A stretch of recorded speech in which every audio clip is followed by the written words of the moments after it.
I first saw the job posting in Quill Inquirer for this position at Random House, it had this really wonky title, Digital Content Channels Producer, which I had no freaking clue what that meant. I'm in my early 40s, I like to make a living, I need to get paid for my writing, and it sounded like they were looking for somebody who had a little bit of experience podcasting, a little bit with video, a little bit with editing and writing, but there was no real indication what level of experience they wanted or seriousness. It sounded like they might have wanted just sort of a young intern who just had their fingers in a lot of pots. But anyways, I was curious, so I met with Robert Wheaton, who's the VP of Digital and Business Development for Random House.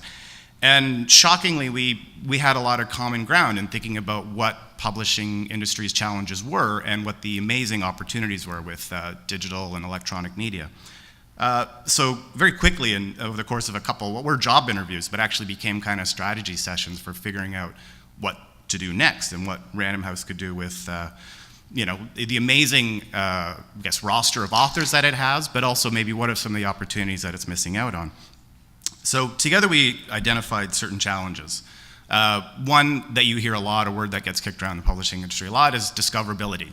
The traditional experience of going into a bookstore, perhaps sometimes you go there with a purpose, you know what you want, but more often than not, the great books that we find in a store are those sort of serendipitous finds that maybe you have a favorite independent store you like, and there's a clerk who you talk to, and you find this book, and then you find that book, you get turned into an author, and then you read those other books. The problem with something like Amazon or other online retailers often is that they're governed by these, algorithms, these complex algorithms, which pretend to anticipate, and often they're right, if you like this book, you might like that book. But I don't think they can replicate the kind of excitement that comes with going into a bookstore and discovering things that you might not have otherwise found. So how do you do that on the web in a way other than algorithm just designed to sell more books? That was one thing. Disintermediation was another, essentially how the borders are dissolving between traditional media and the rest of us. Wattpad is a terrific example of that, about how the reading and writing ecosystem is being transformed, not just reading and writing, but all sorts of creative media. And the access to self-publishing. As a book publisher, we looked at how e-readers in the web were changing the rules and the opportunities for publishers. Seeing, for example, the National Post starting to produce ebooks, the Walrus starting to produce ebooks. So here's a magazine and a newspaper publisher sort of venturing into territory that you might think of as ours. What were the opportunities for us? And further to that, and more specifically to ebooks, I don't know, any familiar with Byliner? Byliner, it's sort of an American online publishing venture, focused more on books of a certain length. They bill themselves as longer than a magazine article, but shorter than a traditional book. And I'm sure you've all read books that maybe started as a magazine article that should have just stayed as a magazine article. The length was perfect as it was, whether it was 4,000 or 5,000 words, and there's a certain arbitrariness to a 250 or 300 page book. Certain stories can be told in 20,000 words and some in 60,000 words. Now that doesn't work well where the economic model of a traditional book is involved, but with electronic, there's really no barriers to that. You can sell a book for $1.99 if it's 10,000 words or 15,000 words, and the value and the interest is there for the reader. Byliner is the forerunner, I guess, in this marketplace. It's still very new. These are basically originally commissioned electronic books. The Atavist is another great American example. This is part of one of Hazlitt's, I guess, modus operandi is developing this market. It's very new. Sales fluctuate wildly. You could get like 80,000 in sales for one title and 500 for another. The sort of things that tend to do well are really flash-published original reporting. You might remember there was a Carla Homolka ebook that came out that Paula Todd wrote maybe about a month or two ago. She, on her own, went out and did the investigation. She wasn't supported by any publication or media. She located Carla Homolka in Guadeloupe, wrote the story. She collaborated with Derek Finkel, the Canadian Writers Group, who is an agent for magazine writers like myself. And it wasn't so much a focus on great literature as it was good reporting. And if anybody else were to discover this story, that find out that Carla Homolka was living a fairly normal life as a mother in Guadeloupe, a lot of the value of Paula's reporting would have been gone. I think, if I'm not mistaken, she sold about somewhere between 70 and 80,000 copies of that ebook, not just in Canada, but worldwide. So these are some of the, and there's many more aspects, I guess, to the publishing landscape, but these are sort of the core challenges that we focused on.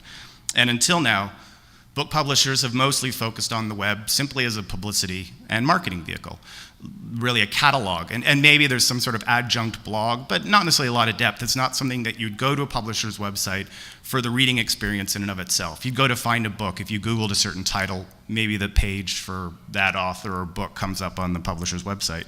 But that's something you can go to Amazon and do. And you'd experience a far greater universe of books, not just particular to that one publisher.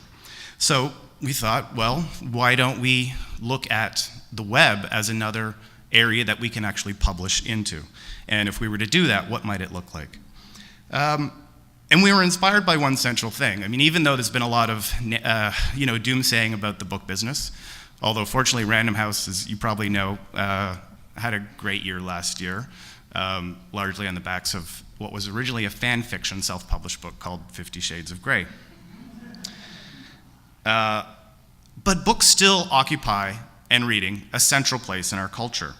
And I think, you just have to look to movies, for example. How many of the top 10 movies or blockbuster movies or TV shows began their life as books? Talk shows, TV talk shows, How often is it that a guest is somebody with a new book out? Something with an idea or some reporting or a piece of fiction that is, for whatever reason, network executives decide, okay, this is still worth being in the public conversation. Newspaper columnists so often are just really riffing on a book that came out recently and sort of turning it into their own thing. So I think there's all these great examples of how books are at the center place of our culture, and it's a question of how publishers, we can sort of take advantage of that and use digital media to enhance their place. So what we came up with, and this is just sort of the first stage for us. Admittedly, it's not maybe lightning bolt material to just sort of launch an online general interest magazine. But early on, we thought that whatever it was, we wanted to build into its DNA that it become our platform for launching further experiments or innovations in publishing. And I'll just sort of to give a little bit of background where, I never worked in a big company before. I'd launched a couple of small magazines, one digital, one print. So for me, it was sort of trying to also wrap my head about what is a large publishing company, and admittedly, I found it a little bit, not intimidating, but I come from more of an independent publishing background, so what was exciting was to have access to the tremendous resources and a lot of great people who do work in a big publishing house like Random House. But we couldn't just do our own thing. We have to serve some remit for the company's interests in publishing. So a few things. We're using Hazlitt as a space for developing new and emerging writers who may one day go on to have a relationship with our book publishing program. And related, there are new authors who we already are under contract with or in the process of publishing, but whose profiles need help being built, and through, for example, publishing or engaging with Hazlitt, they can start to do that. A good example of that is Jovita Bydlowska, who published her book, Drunk Mom, in the past week or two, and she's gotten a lot of great press. The day we launched Hazlitt last August, and we were kind of unkempt and overslept, Jovita just coincidentally was in the office for a publicity meeting, and we met her. She'd already seen the site. She loved it. We liked her immediately, and she's one of our most popular writers on the website. And I've had book editors at the National Post and the Globe basically say to me they had no idea who she was, and this book maybe wouldn't have had as much anticipation, although our publicity department did a great job, if she hadn't already been publishing on Hazlitt, and that sort of, within the industry at least, built some great word of mouth.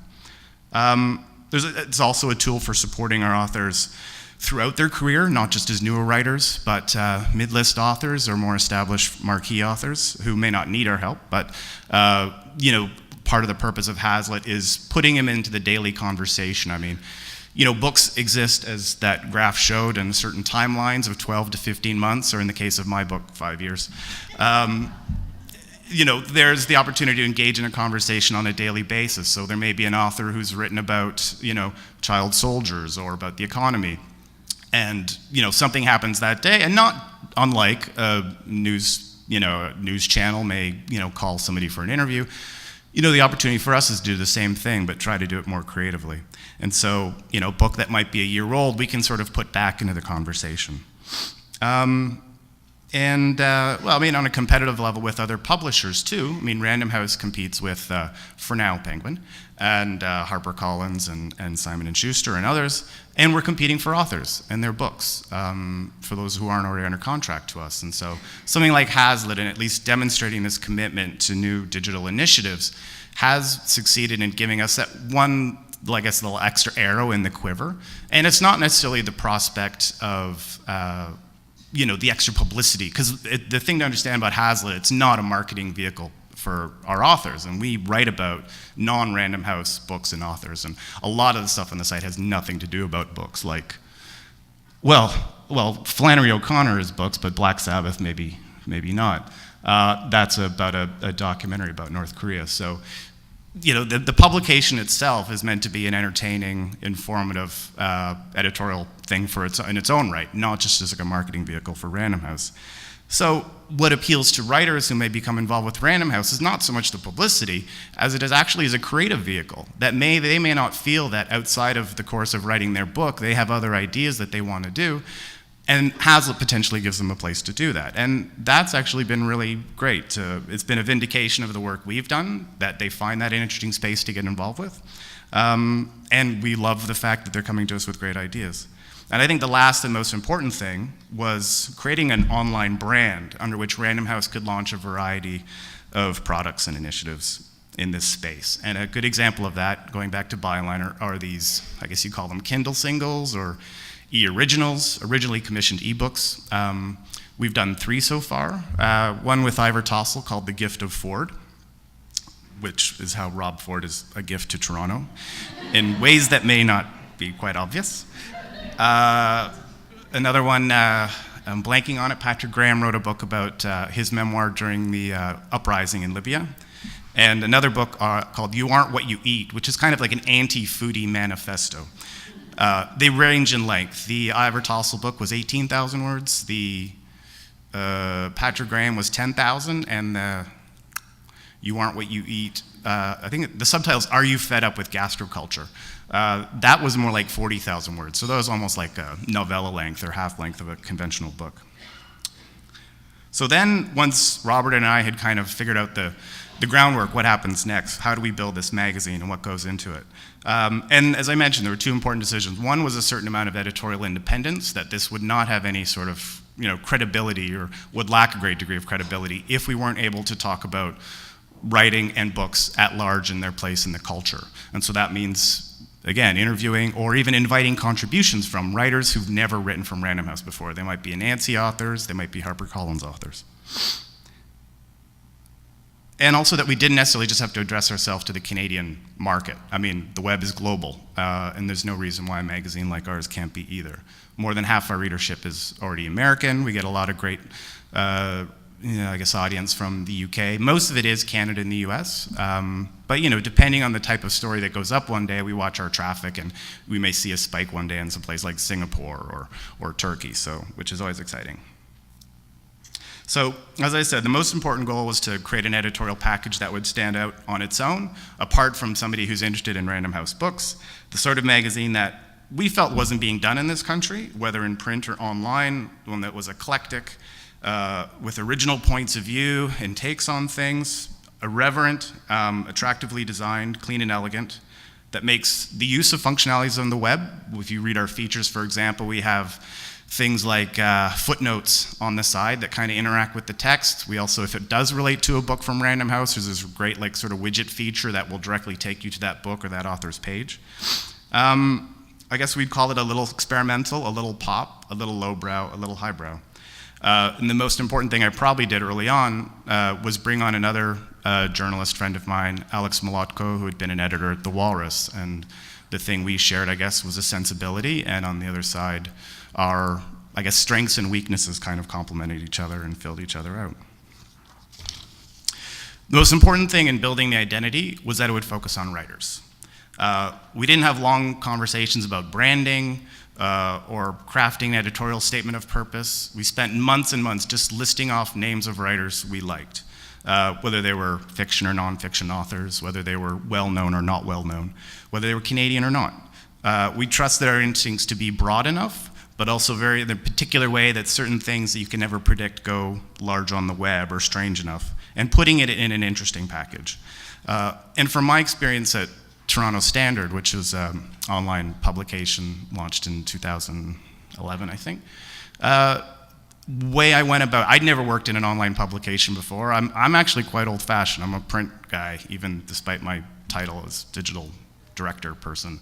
I've never finished, other than the ones I've published, an ebook from start to end. I read newspapers and magazines instead of a tablet. So I think what I bring is sort of a very traditional but still story and writer-based approach to the reading experience, which I don't think has been diminished one bit. And what I noticed at the Standard, I should say, is the way we built that, and we had immediate success in terms of traffic and audience, was building it around writers. There's something about the web that lends itself to the approach, because you all know when you're on the web through social media, you're following individuals, you're following people with strong voices and ideas, more so perhaps than you follow a publication or some overarching thing that, that they're part of. So when I started the Standard and when Alex and I started Hazlitt, we looked at writers who had a good presence on social media, but they were writers we liked, and you're more or less building a constituency. You're tapping into the constituency of those independent writers. So, and that's the way people ended up looking at the site in the end. When the Globe and Mail or the New York Times wrote about it, they described it as a writer-centric site. A writer-centric site that nonetheless connected with readers. And just to back that up and finish, a good example of this is the Atlantic Magazine, which you look back 5 years ago was on some hard times, and they basically rebuilt themselves and rebranded themselves on the backs of particular voices, Andrew Sullivan being one of them, and that was on the web.